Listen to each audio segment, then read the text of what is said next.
When you become a parent, you also become your child's very first teacher. Parents have a long reach in terms of the influence they have on kids' development. That's Ariel Kalil. She's a developmental psychologist and a professor at the University of Chicago's Harris School of Public Policy, where she directs the Center for Human Potential and Public Policy and co-directs the Behavioral Insights and Parenting Lab. I'll just give you a simple fact. If you think about all the waking hours that a child has from birth to age 18, 85% are spent in the company of parents or in contexts or activities chosen by parents. Even doing the most mundane activities with your child can greatly shape their success later in life. Very broadly, I will just say the cognitive stimulation that parents provide in the home environment for kids learning. Talking, reading, taking kids outside the home to activities or places that stimulate their thinking. I don't think we recognize that enough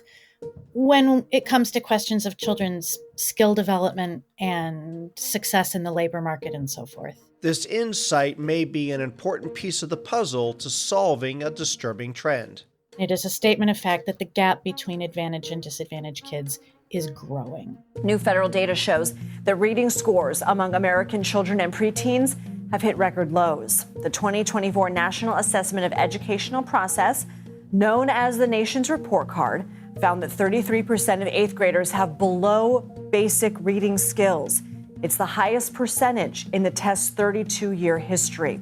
And that number rises to 40% among fourth graders, marking the most in 20 years for that age group. And I think what is most worrisome to me is that the inequality between rich and poor kids in their test scores is continuing to grow. Kalil has spent her career studying childhood development through the lens of parents, but her work comes from a somewhat unique perspective. I sit at the intersection of a couple of different disciplines. I'm trained as a developmental psychologist, and I've always studied child development and the role of parents, but I've spent most of my academic life in the company of economists and statisticians and demographers, and that's really shaped how I ask questions and how I try to answer them. Why don't all children succeed in the same way? Well, Kalil and her colleagues have observed that this gap is directly correlated with the gap between advantaged parents and less advantaged parents. So we see correlations over and over in any kind of data that parents who have more limited income or less education interact differently with their kids than their more advantaged peers. Parents in more economically disadvantaged circumstances, let's just say, spend less time reading with their kids, less time talking with their kids, doing fewer of the things that promote their kids' language development. Of course, none of this is a parent's fault. We need to recognize the importance of parents, and we need to figure out the right tools to support them, and we need to do that in a way that doesn't cost, well, ideally anything. It's going to cost something, but that can reach all the parents that need it.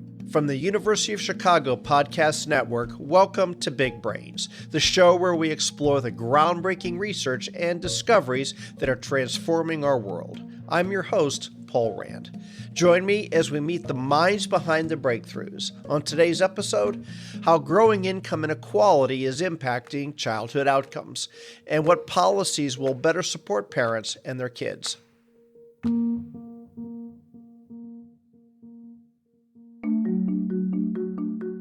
Big Brains is supported by UChicago's online Master of Liberal Arts program, which empowers working professionals to think deeply, communicate clearly, and act purposefully to advance their careers. Choose from optional concentrations in ethics and leadership, literary studies, and tech and society. More at mla.uchicago.edu.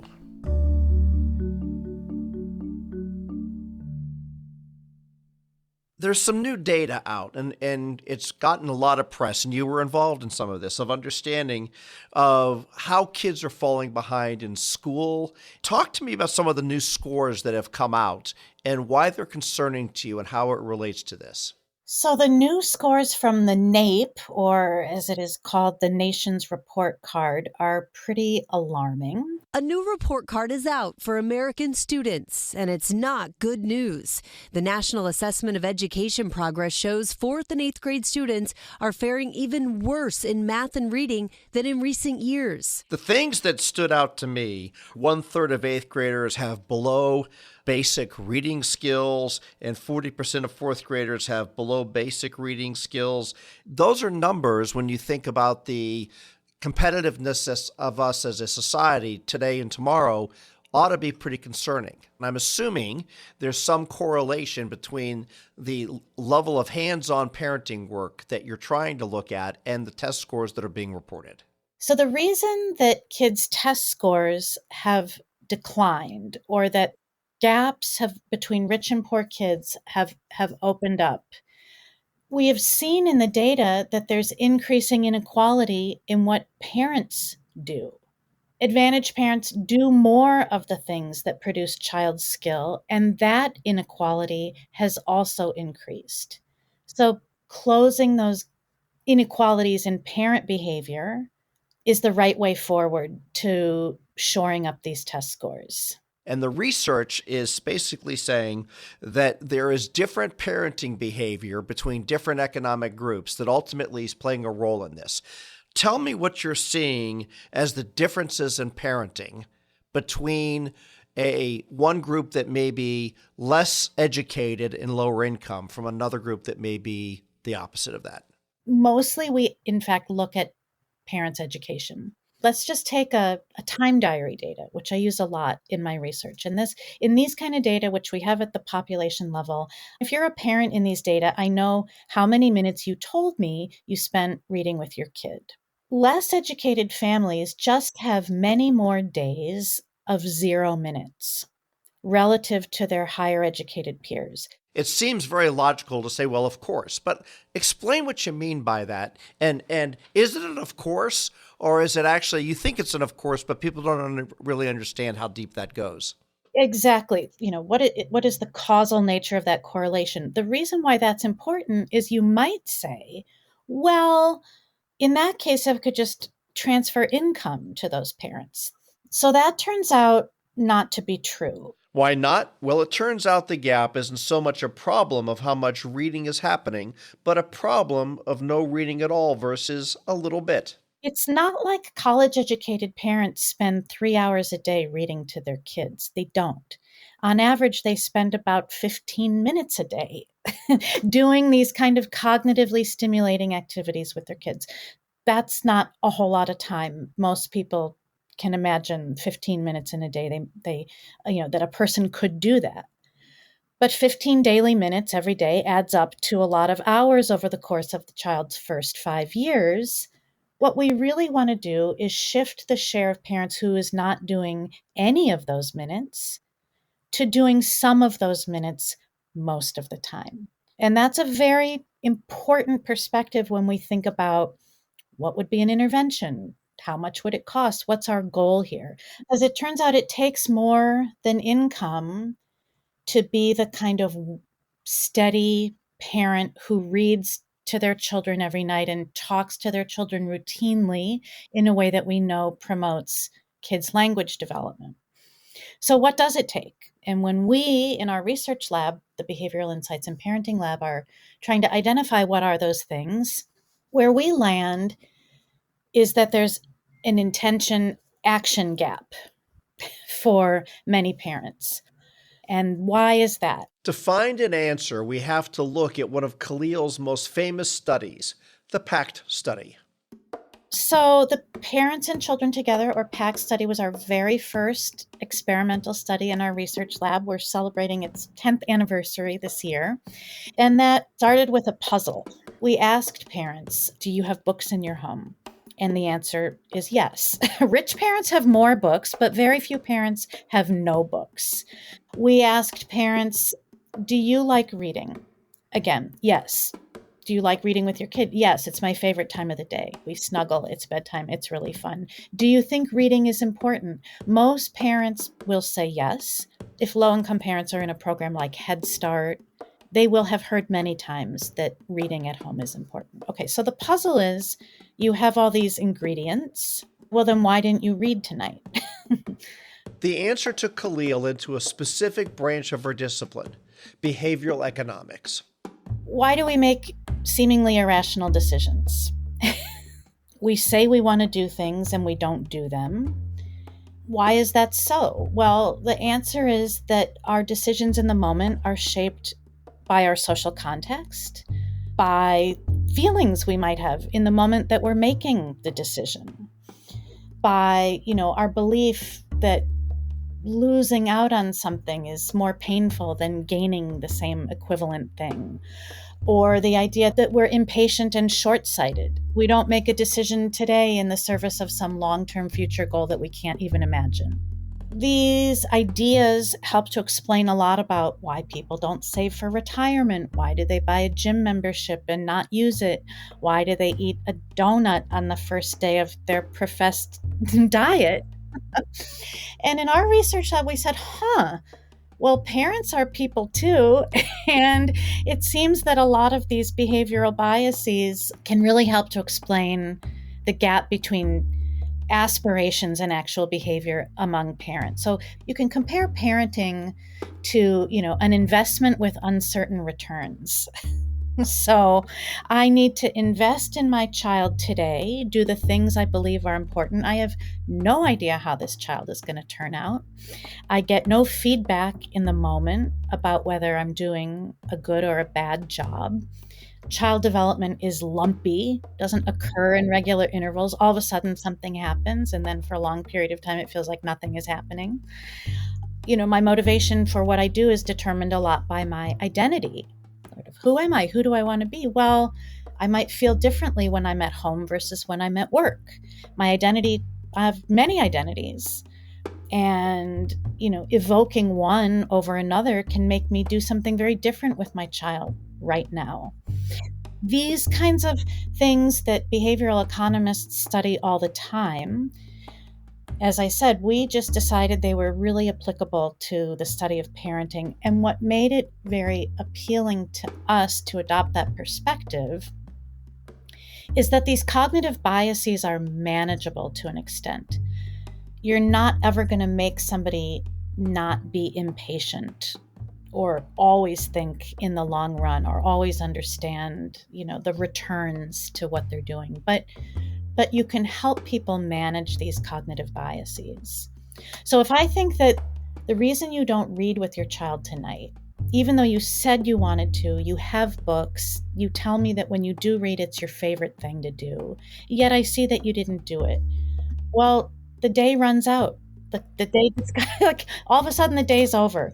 Well, maybe if I reminded you at 7:00 that you have this goal, and to remind you to follow through and to connect that intention with an action, with a simple reminder. Maybe it's a text message, maybe it's a behavioral, management approach through some other simple means. If behavioral economics could explain the problem, could it also provide a solution? So we said, okay, let's try to make an intervention that manages all those cognitive barriers at once. What we're going to do is we're going to give everybody a digital library that lives on a tablet so that we can equalize the resource question. Everybody has a tablet. What we're going to do is measure via some fancy technology on the digital library how much you used it to read with your child.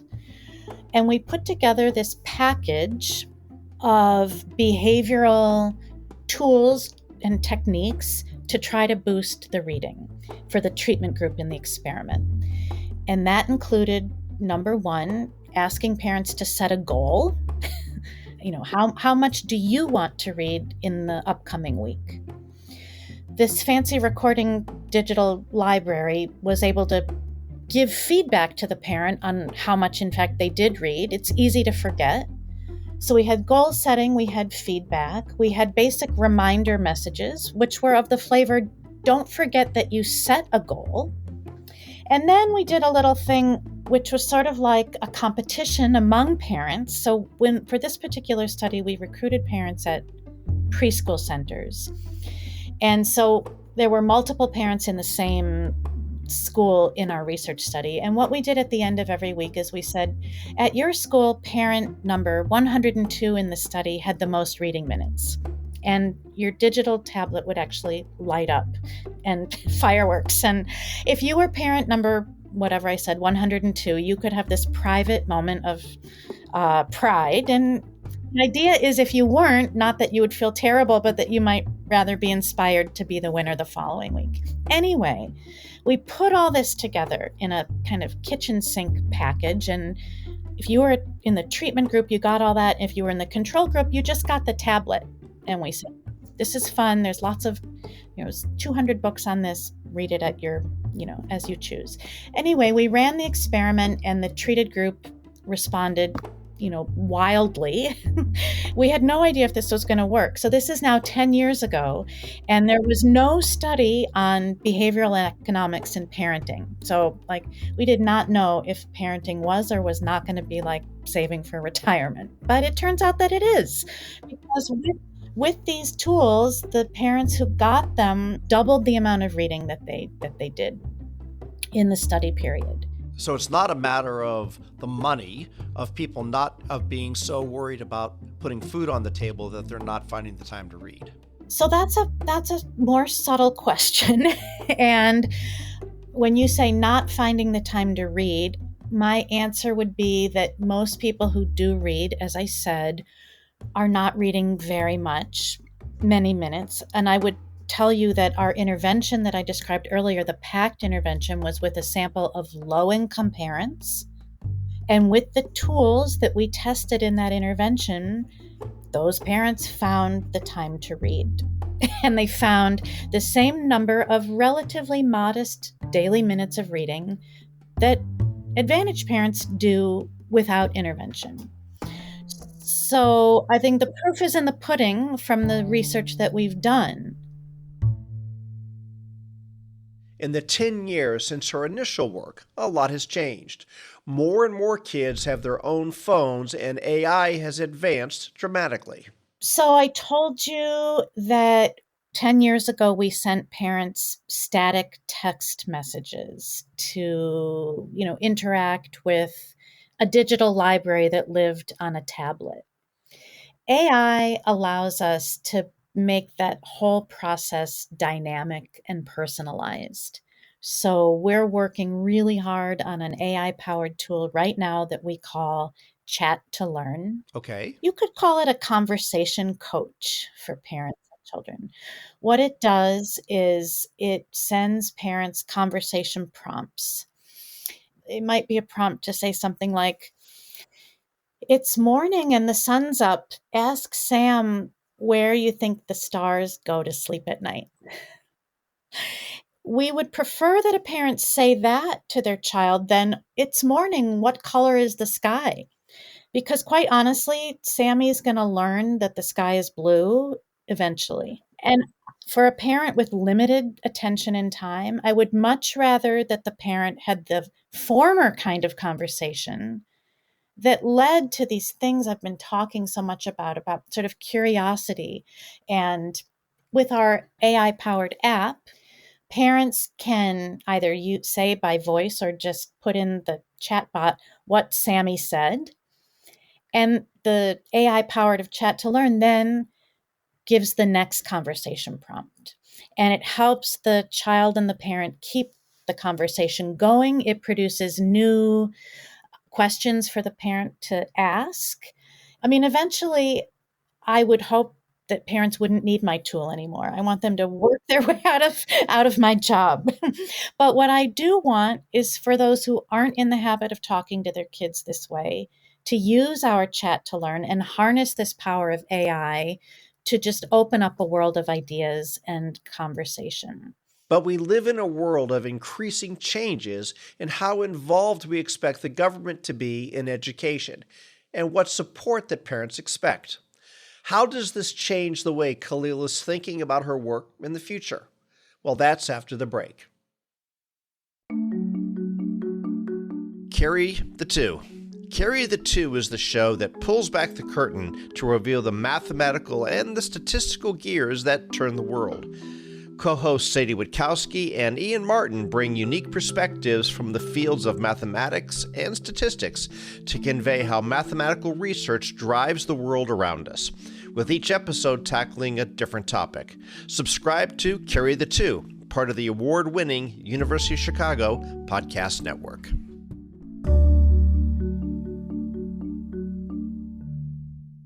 You're in the Harris School, right? Yeah. And part of what you're thinking of in the Harris School are policy implications. Right. We know that there are interventions that actually could make a difference in people doing more of these things, possibly thereby even getting scores up. Tell me the policy implications that could be considered here or should not be considered. I think we need to just be super creative about, how would I send these package of text messages to every parent in the country? We have lots of cutting edge technology. I know there's a way, but we'd have to cooperate with institutions that interact with parents. And that's a little trickier. Kids don't go to formal schooling until they're 5. Some kids go to preschool. Only about half of kids in the US go to preschool. So if I've convinced you that parents are important, I need to be super creative about how I'm going to find those parents. That I just don't have an answer for you yet. We're at a period right now, and by the time this airs, we might even have more answers on this, but there are conversations surrounding either dramatically shrinking or even abolishing the Department of Education. This concept of education, its importance, the validity to it for our population is really under question, if not outright attack. What kind of environment do you think we're in right now for the type of thinking and work that you're doing? A very scary one. The Department of Education is very much on the Trump chopping block. Details have not fully been released yet, but President Trump has signaled plans to dismantle it and move some of its key functions elsewhere. The Education Department oversees student loans, federal funds for lower-income students, and special education programs, among many other things. Already, the Doge Group and the administration have put a number of staff on leave and are stopping more than $900 million in contracts that allow for key education research on student and school performance. These institutions, like the Department of Education, the Institute for Educational Sciences, they produce the data that we need to figure out the questions that we need to ask. We don't have great data, and that's a big barrier to our producing good research. So first of all, you want a population-level data set if you're going to be talking about this in a meaningful way. If you're going to just describe the world, you don't want to just go find 100 parents, that you can convince to fill out a survey for you. You need a big population-level data set. And when it comes to what parents do in those kinds of surveys, it's almost all self-reported, which should make you suspicious right away. Problem 2 is I think we have a real, far too narrow shared understanding of what do we even want to measure and how would we measure it. So let me give you an example. Right now, I'm really interested in children's curiosity. Like, if I was the czar of child learning and someone said, what do you want children to be? I would say, I want them to be curious. I want them to love learning. And I want them to go through life being interested and interesting. Mm-hmm. Love that. Okay, so tell me how you would measure that on a survey. How would you ask a parent if their kid has any of those qualities? How would you measure any of those qualities in a way that that information would be useful to parents or to teachers? We just don't have that. So our lack of measurement is a crisis, I think. What kind of world would we live in? I mean, my recent reading of the paper suggests that the nation's report card, the NAEP, is going to be spared these cuts, but who knows? I mean, if we don't live in a world where we can even understand what's going on, I can't do the work that I do. So that, to me, is the fundamental red alert that we're in a really bad place. The questions of how this impacts policy or things such as even child tax credit. Tell me about what we have learned about the child tax credit, what it is, and it's gone back down again. And is that important or not important to this conversation? Those kind of tax credit or subsidies for parents to get the childcare that they need so that they can balance work and family are incredibly important, I think, as a moral imperative for our country. People should have the means and the material support that they need to live, to raise their children. During the pandemic, the Biden administration increased the child tax credit from $2,000 a year to $3,600 a year for each kid under 6 years old. That payment from the expanded child tax credit is to be signed into law as part of our American Rescue Plan. It's one of the largest ever single tax cuts for families with children. And studies have shown that increase lifted millions of kids out of poverty. But the progress was only short-lived. And I think lifting families out of poverty is a moral imperative. It's what we should be doing. Providing childcare so that parents can work, because in this country we expect parents to work and most parents wish to work. That's necessary, that's critical. So I'm 100% in favor of all those things, but that's not the path to helping parents read more to their kids. If we want that to happen, which is, my space in my own research, we need to do a different set of things. And these things can all go together. Favoring one does not mean you disfavor the other. And there's another thing Kalil has studied that can be thrown into this mix as well: our overall happiness and satisfaction with life. Kalil and other scholars across the nation recently put out a national report card of how the country is doing. And what they found was pretty telling of the current moment that we're in.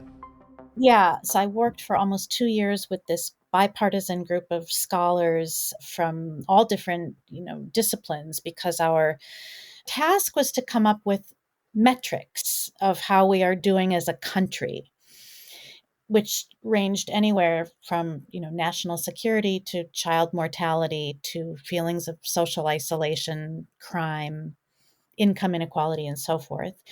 I was invited as the child person, and we came up with this set of markers, and that became the nation's report card.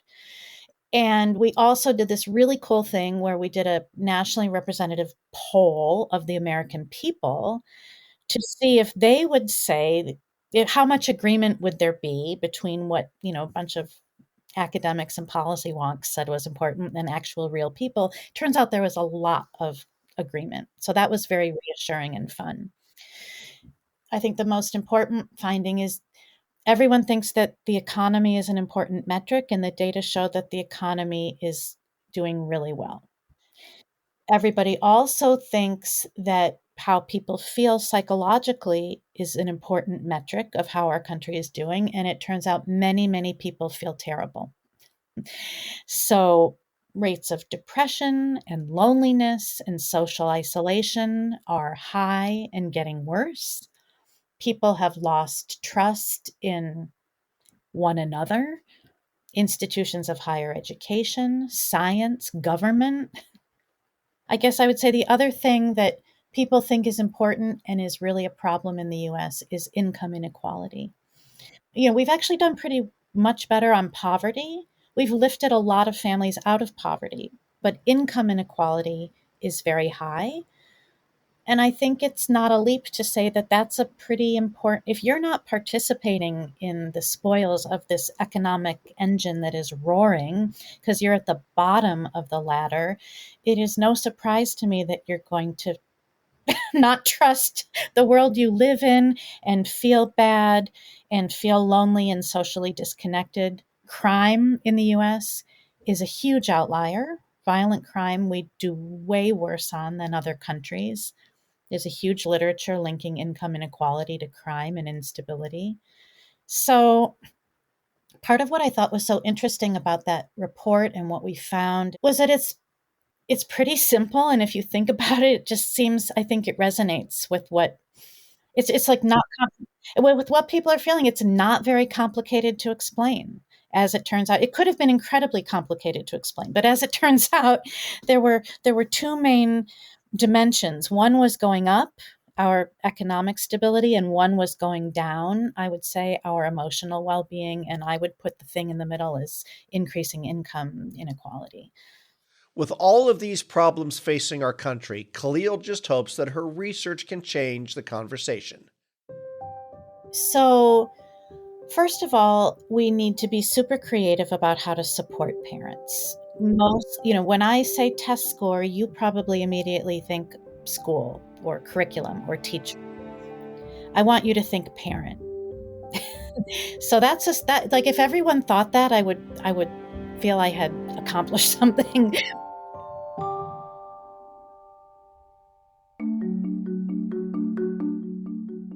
Big Brains is a production of the University of Chicago Podcast Network. We're sponsored by the Graham School. Are you a lifelong learner with an insatiable curiosity? Access more than 50 open enrollment courses every quarter. Learn more at graham.uchicago.edu/bigbrains. If you like what you heard on our podcast, please leave us a rating and review. The show is hosted by Paula M. Rand and produced by Leah Cesarine and me, Matt Hodap. Thanks for listening.